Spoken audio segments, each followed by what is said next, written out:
नमस्कार साथियों। तो कैसे आप सब? आई होप बढ़िया ही होंगे।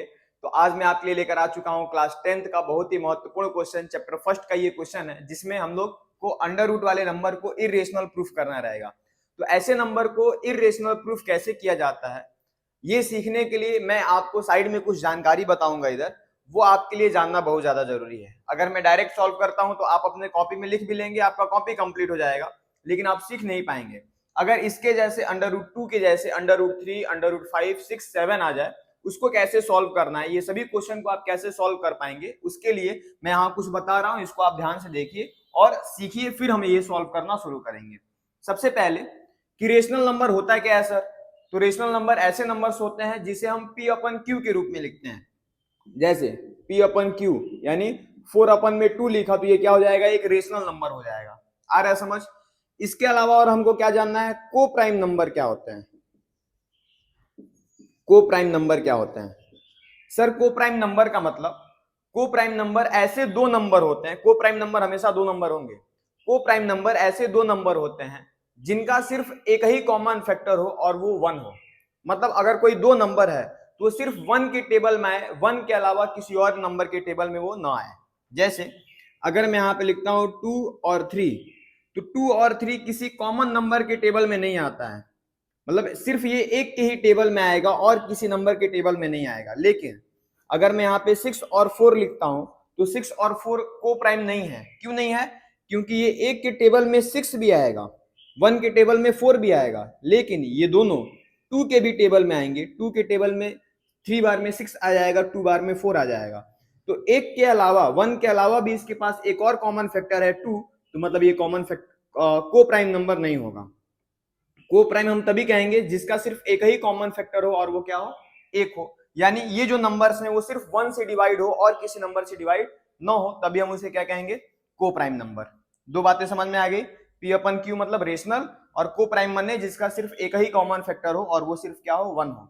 इसके अलावा अगर किसी नंबर का स्क्वायर, जैसे यहां पे मैं 4 का स्क्वायर लिखा हूं, तो 4 का स्क्वायर क्या होता है? 16। 4 का स्क्वायर क्या होता है? 16। अगर ये 16 2 से डिवाइड हो रहा है, अगर ये 16 2 से डिवाइड हो रहा है, तो जिसका स्क्वायर हम कर रहे थे यानी 4 का स्क्वायर कर रहे थे, तो ये 4 भी 2 से डिवाइड होगा। अगर 4 का स्क्वायर 16 2 से डिवाइड हो रहा है तो 4 भी किससे डिवाइड होगा? 2 से डिवाइड होगा। ये तीन जानकारी लेकर हम लोग इरेशनल प्रूफ करना सीख, तो सॉल्व करते हैं अंडर रूट 2 को इरेशनल शो करते हैं, हम लोग प्रूफ करते हैं। तो ऐसे क्वेश्चंस को प्रूफ करने के लिए जो बोला है कि इरेशनल है, तो हम लोग मान लेंगे कि ये क्या है? रेशनल है। तो पहले हम मानेंगे कि ये रेशनल है और फिर अपनी ही बात को गलत साबित करके बता देंगे कि ये इरेशनल नंबर है। देख रहे हो, मैथ हमसे कुछ भी करवा रहा है, उनको पता है कि ये इरेशनल है, लेकिन फिर भी ये प्रूफ करवा रहे हैं कि प्रूफ करिए इरेशनल है, हमारे ऊपर काम डालने के लिए। दूसरी चीज कि हम लोग को अपने आप को गलत साबित करना है। पहले कुछ बात बोलनी है और फिर बोल देना है कि नहीं, ये हमने गलत सोचा था, इसलिए इरेशनल नंबर है। क्या कह रहे हैं सर? समझ नहीं आ रहा है? क्वेश्चन में समझ में आएगा। तो सबसे पहले हम लोग क्या कर लेंगे? लेट कर लेंगे। लेट माने होता है माना कि under root 2 is a rational number. Under root 2 क्या है? एक रेशनल नंबर है। और अगर ये अंडर रूट 2 रेशनल नंबर है तो क्या मैं इसे P अपन Q के बराबर लिख सकता हूं? क्योंकि रेशनल है तो P अपन Q के बराबर होगा। सर यहाँ पे P और Q है क्या? तो इसको ब्रैकेट में लिखना होगा। P एंड Q आर को प्राइम नंबर। P और Q क्या है? को प्राइम नंबर है। और अभी मैं बताया हूं कि को प्राइम क्या होते हैं? ऐसे नंबर जो सिर्फ 1 से ही डिवाइड होते हैं और किसी नंबर से डिवाइड नहीं होते हैं। यानी यहाँ पे P और Q जो हम लिए हैं ये सिर्फ 1 से ही डिवाइड होंगे और किसी नंबर से डिवाइड नहीं होंगे। अब हम लोग इतने हिस्से को सॉल्व करेंगे। Q यहाँ डिवाइड में दिख रहा है, उधर भेज देंगे तो कहां हो जाएगा? अंडर रूट 2 के साथ मल्टीप्लाई हो जाएगा। Q यहाँ है, क्रॉस मल्टीप्लाई कर देंगे। अंडर रूट 2 है, ये Q इसके साथ चला जाएगा, तो ये Q चला गया तो यहाँ क्या बचेगा? सिर्फ P।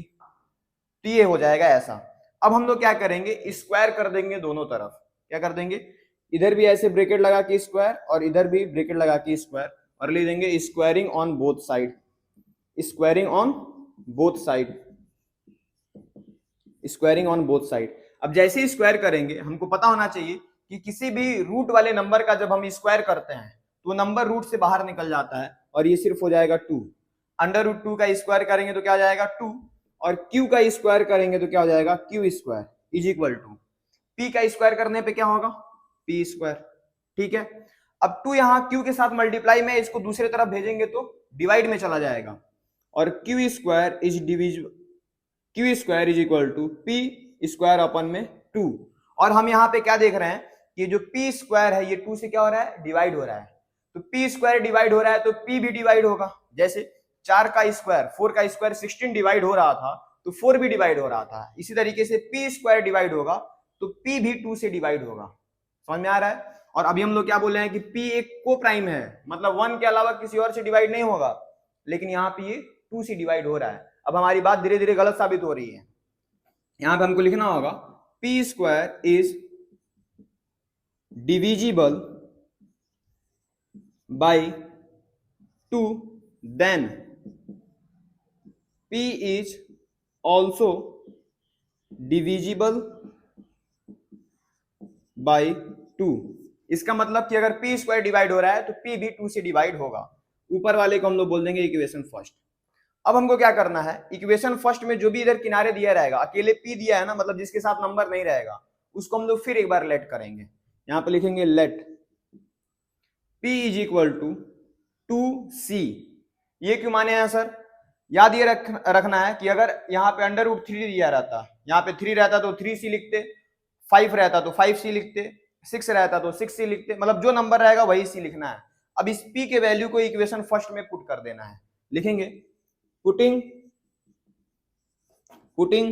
the value of p in equation first। Equation first में हम p का वैल्यू क्या कर देंगे, पुट कर देंगे।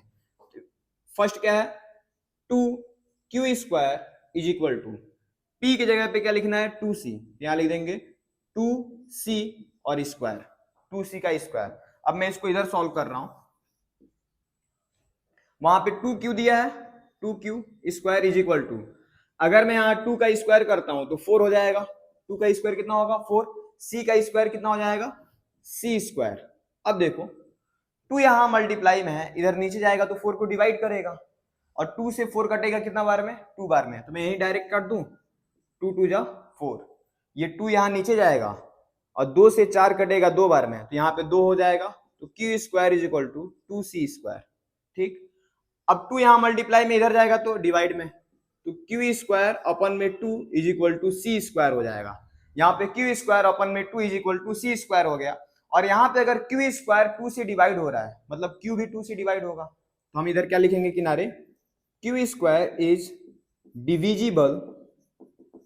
Divisible by 2 then q is also divisible by 2। अगर q स्क्वायर 2 से डिवाइड हो रहा है तो q भी 2 से डिवाइड होगा, और यहीं पे हमारी बात गलत साबित हो जाती है।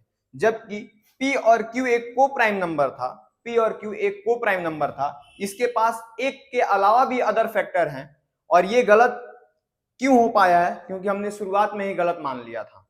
और गलत हमने क्या माना था कि अंडर रूट 2 क्या है, एक रेशनल नंबर है, इसका मतलब वो रेशनल नहीं है, हमने गलत माना था। अगर वो रेशनल नहीं है तो अपने आप क्या हो जाएगा, इर्रेशनल नंबर हो जाएगा।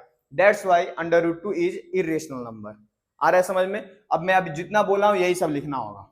इस क्या लिखना होगा sir, since p and q have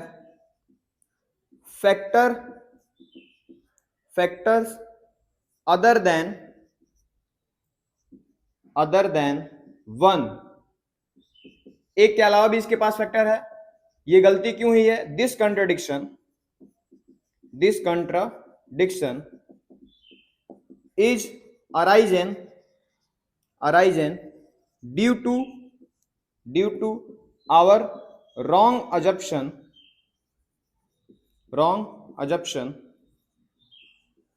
that is, wrong assumption क्या था, that is under root 2 is a rational number, under root 2 is a rational number, ये हमारा रॉन्ग अजम्पशन था। तो अगर अंडर रूट 2 रेशनल नहीं है तो क्या हो जाएगा, therefore under root 2 is a irrational number. Under root 2 क्या हो जाएगा, इर्रेशनल नंबर। आपको ये क्वेश्चन अच्छा, सबसे बड़ी दिक्कत है ना कि सर ये लाइन बार बार लिखना होगा, तो आंसर यस, बार बार लिखना होगा। सर याद कैसे होगा? जब इस तरीके क्वेश्चन तुम 4-5 क्वेश्चन अगर कर लेते हो तो अपने आप ये सारा लाइन याद हो जाता है, ठीक है। दूसरी चीज, ये क्वेश्चन एक बार में अगर आपको नहीं आ रहा है तो आप अंडर रूट 2 की जगह पे अंडर रूट 3 रख के एक बार सॉल्व करिए, अंडर रूट 5 रख के सॉल्व करिए। मैं यहाँ पे लिख दे रहा हूं, आपके लिए होमवर्क हो जाएगा। Under root 3, under root 5, under root 6, ये तीनों रख के सॉल्व करिए। और जैसे जैसे प्रोसेस बताया गया है, अगर इसको बिना देखे नहीं कर पा रहे हो तो इस क्वेश्चन को एक जगह पेज पे लिख लो, और जैसे जैसे ये किया गया है वैसे ही इसको सॉल्व करो। एक क्वेश्चन को देख के सॉल्व करो और बाकी फिर अपने हिसाब से सॉल्व करते जाओ। एकदम आसानी से ये क्वेश्चन होने वाला है। आपको कैसा लगा ये वीडियो, समझ में आया कि नहीं, ये कमेंट में बताना है।